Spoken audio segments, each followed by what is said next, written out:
What's up, guys, and welcome back for another Diablo 3 build guide. We're going to be going over the Might of the Earth Leapquake Barbarian build today. Alright, starting off with skills, our main ability is going to be our Leap with Death from Above, then Seismic Slam with Rumble, Warcry with Impunity, Threatening Shout with Falter, Earthquake with Molten Fury, Battle Rage with Bloodshed. Our passives are going to be Ruthless, Nerves of Steel, Rampage, Brawler, and then also for our Hellfire Amulet, we want our Earthen Might to be our 5th passive, or whatever combination you can get that 5th passive in. For gear, starting with the cube, we're going to be using the Furnace, which increases our damage against elites, Lutz Socks, and it allows Leap to be cast up to 3 times within 2 seconds before the cooldown begins, and then Convention of Elements. If you are having problems with toughness in this build, you can swap Convention of Elements for Band of Might. This build is going to use all 6 pieces of Might of the Earth.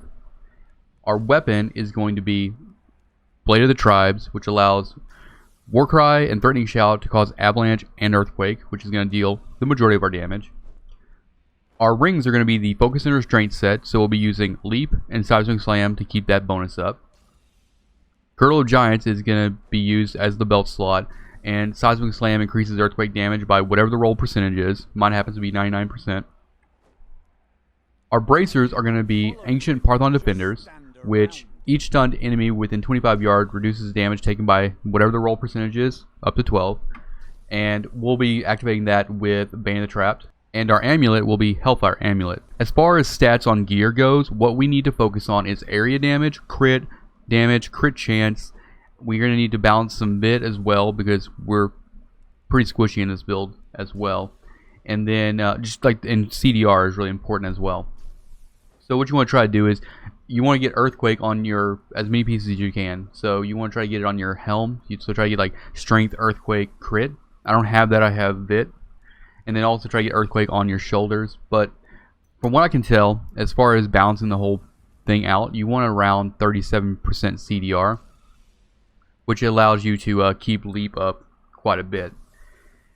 As far as the weapon goes, you want to try to roll like damage percentage, and you want to try to have area damage on there as well, at a pretty high percentage, and you can go up to 24 on that. The rings, you're going to be doing, strength, crit, or if you can get cooldown crit, that'd be nice as well. You can also try to put area damage here as well. And then on your bracers, you're going to want fire percent damage as well as crit and resist all. And then you want to try to get, you want Earthquake as well on your chest piece, either Vit or life percentage or whatever. And then as far as your Hellfire Amulet, if you can get fire percent damage, get that. And then also, crit, cooldown, all those things. The most important stats in this build are probably CDR and then area damage. Area damage is going to allow like your Earthquake and all your abilities to do a lot more damage overall. As far as gems go, we're going to be using a emerald in the weapon for crit damage, and then just to help with our survivability, we're going to be using diamonds in all of our gear, and to help with CDR, a diamond in the helm.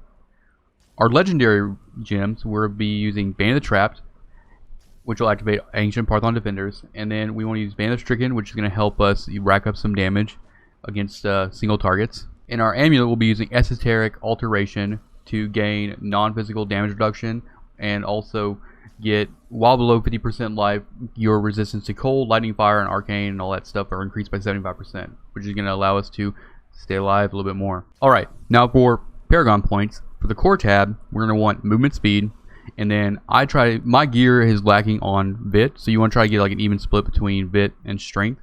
And then on the offense tab, you want to go cooldown reduction, crit chance, crit damage, and attack speed. Defense, you want to go resist all, armor, life regen. And then for the utility tab, do area damage, life per hit, resource cost reduction, and then gold fine.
Alright guys, so I'm going to be going over the play style of this build a little bit.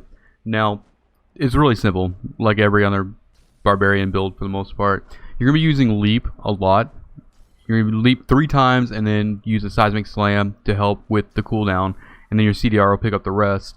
You'll be using all your other abilities as well, pretty much on cooldown, to lay down avalanches and earthquakes for even more damage. Each ability has its own benefit towards you for what you might be doing. Now, Warcry is going to increase your resistances and your armor. And then Threatening Shout is going to allow you to take, or to do 25% damage to enemies within 25 yards. So you want to use Warcry for when you're in like affixes that do more damage to you than normal. And then just use Threatening Shout on cooldown for more damage. Earthquake is just your main another damage dealer. Battle Rage is going to increase your crit chance for a time and also give a bleed effect. So, and on single target, you're just going to be using Leap, Leap, Leap, Seismic Slam. Use all your abilities, keep your resistance up, your armor up, your crit up, all that stuff, and it's pretty simple, just like here. But anyway, that's pretty much it. I appreciate you guys for checking out the build guide here. If you haven't already, hit the subscribe button. I do a bunch of build guides for all different classes. So, yeah. Take it easy.